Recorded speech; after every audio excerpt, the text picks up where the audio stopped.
Ojib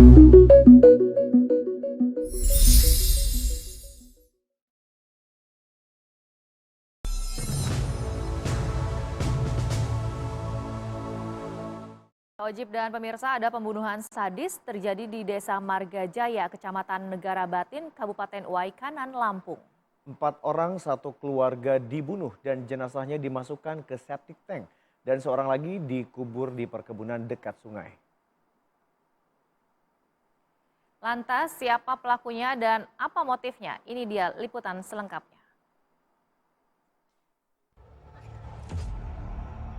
Warga Desa Margajaya, Kecamatan Negara Batin, Waikanan, Lampung, Kamis siang geger. 4 jenazah ditemukan di dalam septic tank di belakang rumah Zainuddin.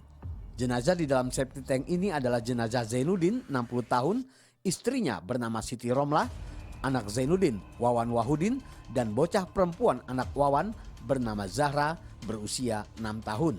Selain 4 jenazah di septic tank, 1 lagi ditemukan dikubur di perkebunan dekat sungai yang diketahui bernama Zuanda. Kelima korban itu adalah satu keluarga yang tewas dibunuh oleh pria bernama Erwin dan anaknya yang masih berusia 17 tahun berinisial DW. Tersangka Erwin merupakan anak kandung dari korban Zainuddin dan DW cucu korban Zainuddin. Kepada polisi, tersangka Erwin mengaku membunuh 5 anggota keluarga orang tuanya dengan cara menganiaya menggunakan besi dan dijerat tali. Kepada polisi, tersangka membunuh karena soal perebutan harta warisan. Lebih lanjut, tersangka mengaku pembunuhan terhadap Zainuddin, sang ayah, Siti Romlah, ibu tirinya, Wawan Wahudin, kakak kandungnya, bersama keponakannya bernama Zahra, dilakukan pada Oktober 2021 lalu. Sementara korban yang bernama Juanda, yang tak lain adalah adik tersangka, dibunuh pada Februari 2022 saat ia baru pulang merantau dari Jakarta. Juanda turut dibunuh setelah mempermasalahkan menghilangnya keluarga mereka ke tersangka Erwin. Pembunuhan 5 orang ini terungkap dari ditemukannya jenazah Juanda yang dikubur dangkal oleh kedua tersangka di perkebunan. Polisi yang melakukan penyelidikan kemudian menangkap tersangka DW. Hasil pengembangan lanjutan, polisi kembali menangkap Erwin di tempat persembunyiannya di Tanjung Bintang, Lampung Selatan. Dari pengakuan Erwin dan DW, keduanya tak hanya membunuh Juanda, namun juga 4 anggota keluarganya. Saya pertanyakan kepada Wahyu, saya panggil ke rumah, saya tanyakan, kemana si Juanda? Saya masih terfokus kepada Juanda. Kemana Juanda? Dia mengatakan masih bersikukuh bahwa Juanda merantau, saya nganterin.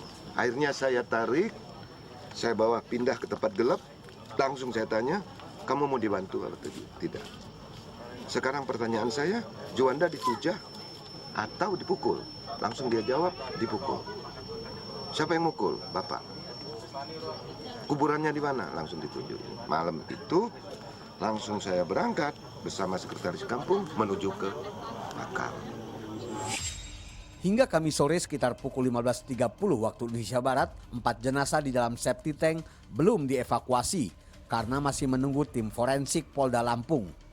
Sementara itu, Kapolres Waikanan Lampung, AKBP Teddy Rahesna mengatakan terungkapnya peristiwa pembunuhan ini berawal dari kecurigaan masyarakat yang telah lama tidak melihat para korban sejak Oktober 2021 lalu. Warga pun menanyakan perihal keberadaan para korban ke salah seorang pelaku, namun pelaku menjawabnya sedang pergi ke gunung. Kecurigaan warga pun semakin menjadi setelah hampir 1 tahun para korban tidak terlihat. Warga pun kemudian mendatangi rumah pelaku dan mendapati korban tewas dibunuh dan dikubur di dalam septic tank. Polisi pun langsung bergerak dengan mengamankan 2 orang pelaku. Kedua tersangka berinisial DW dan E yang merupakan warga Kampung Margajaya, Kecamatan Negara Batin, Kabupaten Waikanan. Hubungan kedua pelaku adalah anak dan ayah kandung. Menghabisi ataupun membunuh kakak kandung dan keponakannya. Dari hasil BAP seperti itu. Namun ini tidak serta-merta membuat puas penyidik. Nanti akan kami dalami lagi. Apakah orang tua korban dan ibu tirinya juga termasuk yang dibunuh sama pelaku? Karena selama itu saksi kan sebetulnya sudah tidak ada, hanya saksi yang bersangkutan pelaku saja yang masih ada.